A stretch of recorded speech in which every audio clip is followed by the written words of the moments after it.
Yo guys, kumusta kayong lahat? Eto, papauwi na tayo.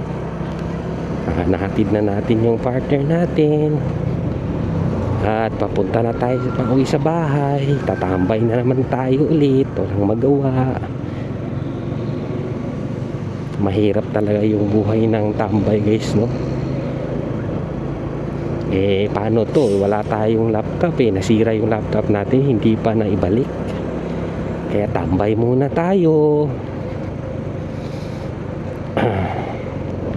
So yun guys, no. So wala tayong mga ibang pinaghahanap buhay ngayon. Napag-isip-isip kong mag-apply na lang sa delivery rider. Ewan ko kung kaya ko ba. Kasi alam nyo kasi, yung mga delivery rider, mahirap din yung trabaho nila. Kasi nag-a-adjust sila sa mga ugali ng mga customer.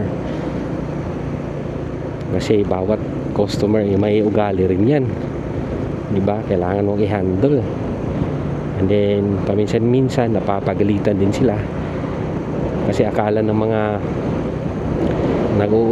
yung mga umu-order online na sila yung ng scam. In fact delivery rider lang sila. Kaya naman sa mga nag-order dyan online, lalo na sa Facebook, ingat-ingat talaga kayo guys. Kasi kadalasan dyan nang i-scam lang yan. Kung gusto nyo ng legit, doon kayo sa mga totoong online shop na nagbibigay ng serbisyo sa online delivery or online shopping, kagaya ng Shopee, Lazada at saka TikTok. Kasi kapag may issue yung product, pwede nyong ibalik. Pero sa Facebook, wala talaga yan. Kapag nakakuha kayo ng scam na product, hindi na nyo maibabalik yan. Kadalasan hindi na kasi ninyo makokontak yung seller.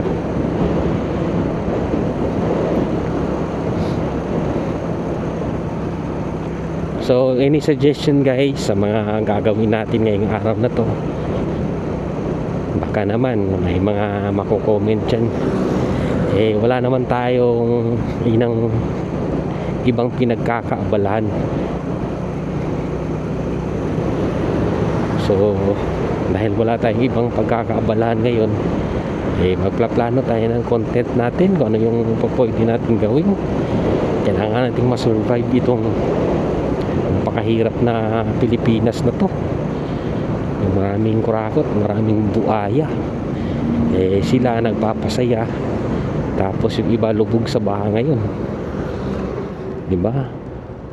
Doon na pupunta sa mga bulsa nila yung sanang pera na sana gagamitin sa pagpapaunlad ng buhay ng mga Pilipino, kagaya na lamang ng pag-reduce ng baha. So maraming talagang issue tong gobyerno natin guys. Wala na talagang parang wala nang pagkapag-asa Lagi na lang ganito, paulit-ulit na lang.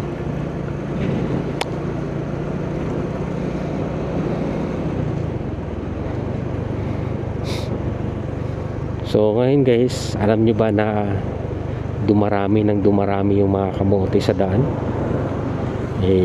Bakit ganoon? Bakit nakakakuha pa rin sila ng lisensya? Wala namang alam.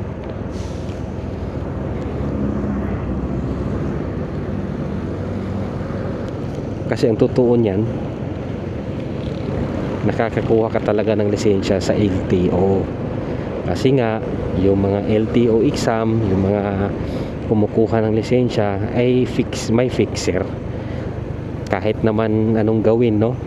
Kagaya na lamang ng online exam na may camera. Sa totoo lang yan guys, napipiki din yan. Kaya sa tingin ko, itong mga LTO na mga pinag-iisip nila na kahit anong pinaggagawa nila na may masabi lang na mai-improve nila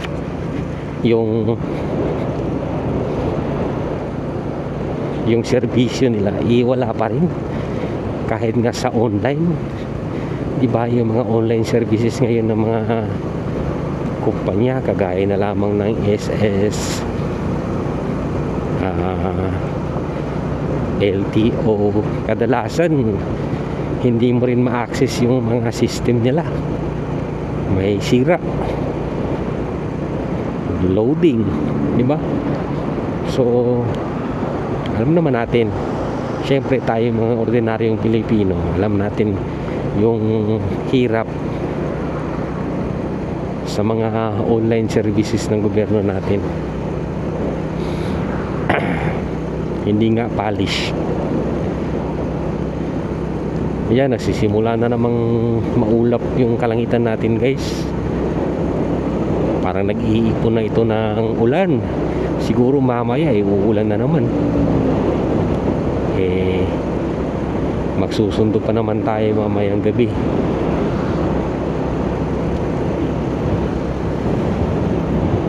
Itong mga hospital na ganito, guys, yan, tinanggal na yung mukha ng politiko. Sana naman itong mga politikong to, mahiya naman. Napakalaki ng mukha nila sa mga government project. Sa tingin ko hindi naman necessary yan. Ano ba yan? Pampatakot sa daga, pampatakot sa ano, parang kiniklaim na nila. Isa pa to sa mga walang kwentang project na masasabi ko. Itong mga ganito, ito, ginlagyan ng rehas tong kitna ng daan para lang may project. So bakit ba hindi na liliquidate ng COA itong mga ganito kahit na overpricing naman? Kasi sa COA, hindi naman nila tinitignan yun na yun bang ano to, iba yung standard nila, hindi stricto Alam naman natin yung gobyerno, puro utang ng utang sa kontraktor. Kaya ito, kawalang kwentang project yung mga nagagawa minsan.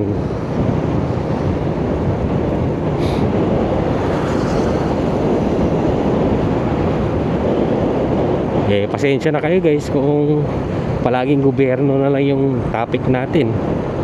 Isa rin tayo sa mga Pilipino na frustrated sa mga nangyayari dito sa ating bansa.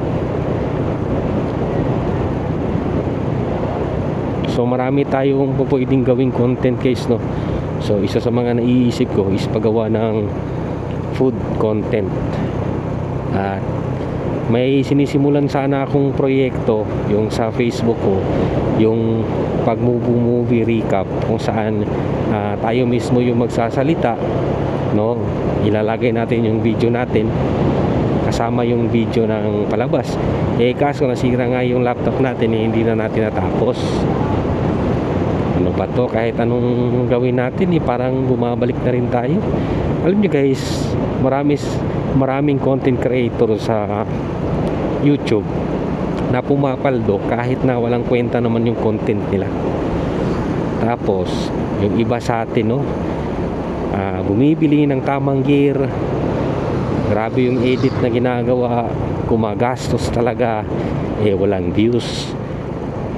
Ganito na yung YouTube. Kapag hindi mo nakuha yung algorithm, ibagsak ka na talaga. Kahit anong kaganda pa yung edit mo.